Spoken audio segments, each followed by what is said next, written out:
Being an artist is creating, and skateboarding is the same thing.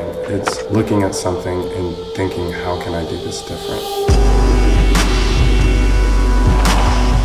The wheels are spinning to do something different.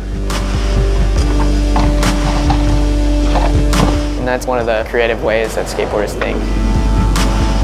So you're always building, always trying to improve. You know, that's the same for designing something.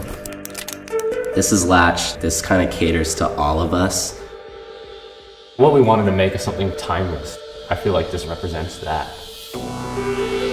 This glass will be something I can wear forever. That's the one great thing about working with Oakley is knowing their technology. Besides fashion, it's function.